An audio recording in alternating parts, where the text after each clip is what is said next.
SkillUp English. To speak with confidence, lead with excellence. Hello, everyone, and welcome back to the SkillUp English Podcast, the show where we help you speak English with confidence, one conversation at a time. I'm your host, Sophia, and as always, I'm joined by my wonderful co-host, Adam. Adam, how are you doing today? I'm doing absolutely fantastic, Sophia. Thanks for asking. I was actually thinking about our topic today on my way here, and I got so excited that I almost missed my bus stop. Oh, no. That sounds like something I would do, honestly. But yes, today's topic is super practical and useful. We're talking about visiting a tourist attraction, specifically how to buy tickets and ask for information like a confident English speaker. And this is one of those topics that is absolutely essential, whether you're traveling abroad, visiting a museum in a new city, or even helping a foreign tourist in your own hometown. Knowing the right phrases can make the whole experience so much smoother. So let's dive right in. All right, so imagine this. You've just arrived at a famous tourist attraction. Maybe it's the Eiffel Tower in Paris, the Colosseum in Rome, or even the Sundarbans here in Bangladesh. You walk up to the entrance, and the very first thing you need to do is figure out where to go. What's that first word, Adam? The entrance. Great point. The word entrance simply means the way in, the door or gate you use to enter a place. And the opposite, of course, is the exit, the way out. You'll see these signs everywhere at tourist spots, so it's really important to know them. Now, when you arrive, you might also see a sign that says, queue here, or line starts here. The word queue, spelled Queue, is a British English word that means a line of people waiting for something. In American English, people usually just say line. And let me tell you, some queues at famous tourist attractions can be absolutely enormous. I once waited in a queue at the Louvre Museum in Paris for nearly 2 hours. By the time I got in, I was so hungry I could barely look at the Mona Lisa. That's hilarious and relatable, honestly. Now, once you find the right place, you'll head to the ticket counter or ticket booth. That's the small window or desk where you purchase your tickets. The word purchase simply means to buy something, but it sounds much more formal and polished. Exactly. In everyday speech, people say buy, but in more formal situations, like at a museum or a travel office, you'll often hear purchase. For example, I'd like to purchase 2 tickets, please. It sounds confident and professional. Okay, so now let's walk through a realistic conversation at a ticket counter. This is where things get really practical. The first thing you'll likely say is, "Excuse me, I'd like to buy a ticket, please." The phrase "I'd like to" is a polite and natural way to ask for something, much better than just saying, "Give me a ticket." Right. I'd like to is the contracted form of I would like to, and it's one of the most useful polite expressions in English. You can use it everywhere.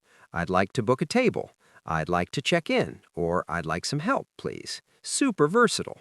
Now, the ticket seller might ask you, "How many tickets would you like?" or "How many are in your party?" That phrase is really interesting, in your party. It doesn't mean a birthday party. Here, party means a group of people traveling or visiting together. Yes, so if you're traveling with your family of 4, you'd say, there are 4 in our party. We're simply 4 tickets, please. This kind of vocabulary is really common in hospitality and tourism, so it's fantastic to know it. Another question you might hear is, "Are you a resident?" Meaning, do you live in this country or city? Many attractions offer a discounted price. That means a reduced or lower price for local residents, so it's always worth asking. Absolutely. And the word discounted comes from the noun discount, which means a reduction in the original price. For example, a ticket might normally cost $20, but with a student discount, you only pay $12. That's a discount of $8. Now, at most tourist attractions, there are different types of tickets available. Let's talk about those. You'll often see categories like adult, child, student, and senior. A senior is an older person, usually aged 60 or above. And then there's a very important word, concession. A concession ticket is a specially reduced price ticket offered to certain groups like students, senior citizens, or people with disabilities. It's basically a way of saying we're giving you a break on the price. I love that expression, giving you a break. It's an idiom that means offering someone an advantage or a reduced cost. You might also hear, do you offer any concessions? Meaning, do you have any special discounted prices? And don't forget to always carry your ID, short for identification, when you're asking for a concession rate. They might ask to verify, which means to confirm or check, that you're actually a student or senior citizen. So having your student card or passport handy is really smart. Another type of ticket worth knowing is a combo ticket or bundle ticket. A combo, short for combination, ticket gives you access to multiple attractions for one price. For example, buy a combo ticket and visit both the museum and the art gallery for one low price. And there's also the skip the line ticket, sometimes called a fast track ticket. This is a premium ticket, meaning it costs more, but it allows you to bypass the long queue and go straight inside. The word bypass means to go around something or to avoid it entirely. Okay, you've got your ticket. Congratulations! But now you need information about the place. This is where asking questions becomes so important. And one thing I always say is, don't be shy. Tourist staff are there to help you. Their job is to answer your questions. Exactly. And there are some really useful WH questions you should keep in your back pocket. Another idiom, meaning to keep something ready to use at any time. For example, what are the opening hours? Opening hours means the times when a place is open to the public. You might also ask, is there a guided tour available? A guided tour is when a knowledgeable person, called a guide or tour guide, leads a group of visitors through the attraction and explains everything to them. It's honestly the best way to really understand what you're seeing. I totally agree. I went to the ancient ruins of Pompeii in Italy without a guided tour once, and I spent most of the time just looking at old stones going, what is this exactly? That's too funny. So the lesson there is always ask, is a guided tour included in the ticket price? The phrase included in means it is part of the package and you don't have to pay extra. Its opposite is not included, meaning you'd need to pay separately. Another super helpful question to ask is, are there any audio guides available? An audio guide is a recorded commentary, that means a pre-recorded explanation, that you listen to through headphones as you walk around the attraction at your own pace. The phrase at your own pace is a lovely idiom meaning as fast or as slowly as you personally prefer without any pressure. It's the opposite of a group guided tour where everyone moves together. With an audio guide, you're completely independent, free to explore on your own schedule. Now, let's talk about some practical questions about the facilities of a tourist attraction. Facilities is a word that refers to rooms, services, and equipment provided for a particular purpose, like restrooms, cafes, gift shops, and parking areas. Some really useful questions include, where are the restrooms? Or in British English, where are the toilets? Or where are the facilities? Also, is there a cafe or restaurant on site? On site means within the location itself, right there at the attraction. And for travelers with young children or family members with physical disabilities, a very important question is this attraction wheelchair accessible? Wheelchair accessible means the place has ramps, lifts, and wide pathways so that people using wheelchairs can move around comfortably. This is such an important phrase. You can also ask, are there facilities for people with disabilities? Or is there an elevator? Inclusive travel, meaning travel that is welcoming and accessible to everyone regardless of ability, is becoming more and more important around the world. Absolutely. And another great question to ask is photography allowed inside? Some museums and galleries have very strict rules about taking photos, especially near valuable artwork or historical artifacts. An artifact is an old object that has historical or cultural significance.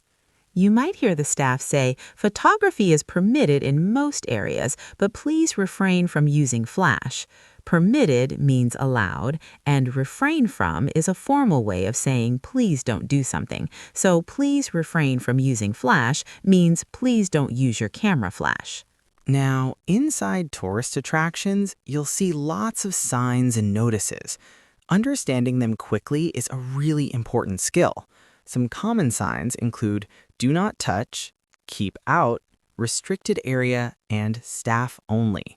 Restricted area means you are not allowed to enter that space. It's limited to certain authorized people.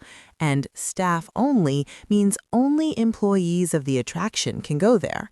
You'll often see this on doors that lead behind the scenes. You might also see signs like this way to the exit or emergency exit. An emergency exit is a special door used only in dangerous situations, like a fire. It's important to notice where these are when you enter any building, not just tourist attractions. Another notice you'll often encounter is, please remain with your group, or do not stray from the marked path. The verb stray means to wander away from where you're supposed to be. It's the same word we use for a lost dog. A stray dog is one that has wandered away from its home. Oh, I love that connection. Language is so fascinating. The same word can describe a wandering tourist and a wandering dog. And speaking of wandering, I once completely lost my school group at a history museum when I was 12. I was too busy looking at a dinosaur skeleton to notice everyone had moved on. Oh no, that's every teacher's nightmare. So the moral of the story, don't stray from your group. All right, let's also quickly cover the phrases opening times versus closing time. Opening time is when the attraction begins welcoming visitors, and closing time is when they stop. They basically say, okay, everyone, the show's over, time to go home. Now, let's be realistic. Sometimes things don't go perfectly at tourist attractions. Maybe the queue is too long, maybe your ticket doesn't scan properly, or maybe you've lost a member of your group. Knowing how to communicate these issues in English is incredibly important. If you have a problem with your ticket, you can say, excuse me, I think there's an issue with my ticket, or my ticket doesn't seem to be working. The phrase doesn't seem to be is very natural and polite. It's softer than saying my ticket is broken, and it shows you're being cooperative, not aggressive. Another common issue is losing personal belongings. If you've lost something, you should ask, is there a lost and found? Or in British English, a lost property office. This is a place where staff keep items that visitors have accidentally left behind or dropped. And if you need urgent help, you can say, excuse me, could I speak to the manager? Or I need assistance, please.